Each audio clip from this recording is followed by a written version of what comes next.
Sir అధ్యక్ష, గౌరవ సభ్యులు అడిగినట్టుగా, పెద్దలు చెన్నూరు శాసనసభ్యులు అడిగినట్టుగా వారి బస్ డిపోకు సంబంధించి గతంలోనే డిఎంఎఫ్టీ కింద ఫండ్స్ ఇచ్చిన ప్రాసెస్ ఉంది. కోర్టు స్టే వెకెట్ చేయాలని కూడా మా డిపార్ట్మెంట్ మరొకసారి దాన్ని పునఃసమీక్షించమని కోరుతూ తొందరలోనే కోర్టు స్టే వెకెట్ కాగానే బస్ డిపో నిర్మాణం చేస్తామని చెప్తూ నూతన బస్సు రూట్లకు సంబంధించి వారు ప్రస్తావించారు. వారి దగ్గర లిఖితపూర్వకంగా తీసుకొని వాటన్నింటినీ పరిశీలించి ఆర్టీసీ బస్సులో ఏర్పాటు చేస్తారు అధ్యక్ష.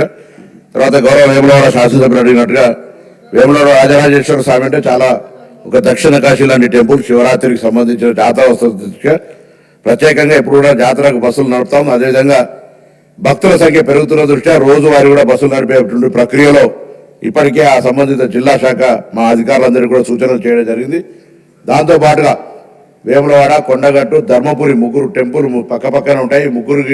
మూడు టెంపుల్కి సంబంధించి కూడా ఇంటర్లింక్ బస్సు నడిపేటువంటి ఒక ప్రయత్నం. ఎందుకంటే వేములవాడ వచ్చిన వాళ్ళు కొండగట్టు వెళ్తారు, కొండగట్టు ధర్మపురికి వెళ్తారు కాబట్టి ఆర్టీసీ పరంగా కూడా సౌకర్యం ఉండేటువంటి ప్రయత్నం చేస్తున్నాం. దీనికి సంబంధించి కూడా వారు కొన్ని కొత్త బస్సులు అడిగినారు, అది కూడా లిఖితపూర్వకంగా తీసుకుంటామనేటువంటి మాట సందర్భంగా మనం చేస్తూ, దాంతోపాటుగా గౌరవ సిర్పూర్ శాసనసభ్యులు అడిగినట్టుగా బస్ డిపోకు సంబంధించి ప్రస్తుతానికి అవకాశం లేదు అధ్యక్ష. జిల్లా కేంద్రాలైనటువంటి ములుగు, పెద్దపల్లి తీసుకున్నాం.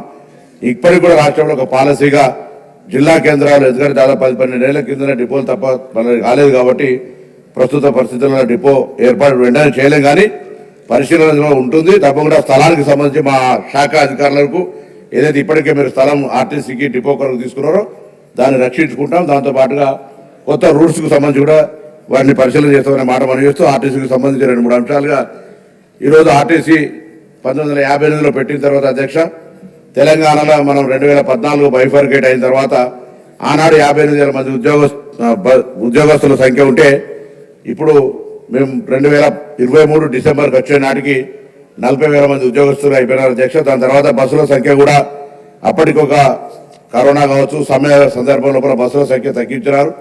ఇప్పుడు మహాలక్ష్మి పథకం తర్వాత గ్రామాల్లో బస్సుల డిమాండ్ పెరిగింది. దానికి అనుగుణంగా ప్రభుత్వం ఆర్టీసీ బస్సులు కొత్తవి కొనుగోలు చేయడంతో పాటుగా ఆర్టీసీకి ఒక ఖచ్చితమైన నిబంధన పెట్టుకొని 15 సంవత్సరాలు దాటినటువంటి బస్సులన్నింటినీ స్క్రాప్ చేస్తూ ఉన్నాం.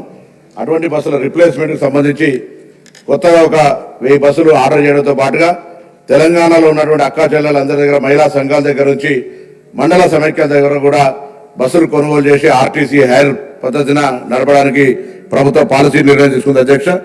దాని తర్వాత 2012 తర్వాత నియామకాలు వాస్తవంగా, కానీ మా ప్రభుత్వం వచ్చిన తర్వాత 3038 నియామకాలకు ఇచ్చి పబ్లిక్ సర్వీస్ కమిషన్ అదేవిధంగా పోలీస్ రిక్రూట్మెంట్ బోర్డుకు రాయడం జరిగింది. వాటన్నిటికి సంబంధించిన నియామకాలు కూడా జరుగుతూ ఉన్నాయి అధ్యక్ష. దీంతో పాటుగా 600, ఎందుకంటే ఆర్టీసీ ప్రజా సంస్థ కాబట్టి ఆర్టీసీకి సంబంధించినటువంటి ప్రగతి రావాలంటే అందరూ కూడా సభ్యులు సభ సహకారం అవసరం కాబట్టి ఒక చిన్న బ్రీఫ్ చెప్తా ఉన్నాను. ఈ సందర్భంగా ఆర్టీసీకి సంబంధించి కూడా ఏరియర్ బ్యాండ్స్ అన్ని కూడా 280 కోట్లు ఇచ్చాం. పీఆర్సీ కూడా 2017 నుంచి పెండింగ్ ఉంటే 21% పెండింగ్ ఇచ్చినాం. ఉద్యోగ నియామకాలు చేపడతా ఉన్నాం, కార్యాలయ నియామకాలు ఇచ్చినాం, కొత్త బస్సులు కొంటా ఉన్నాం. ఇంకా ఇంకేదైనా ఆర్టీసీ పరంగా రూట్ల అంశం ఉంటే నేను దయచేసి గౌరవ సభ్యులందరికీ విజ్ఞప్తి చేస్తా ఉన్నా. కొత్త బస్సులు రాబోతా ఉన్నాయి. ప్రజలు మహిళలకు సంబంధించిన ఒక అవకాశం వచ్చింది కాబట్టి ఎక్కువ ఆర్టీసీ మీద ఉపయోగించుకుంటారు.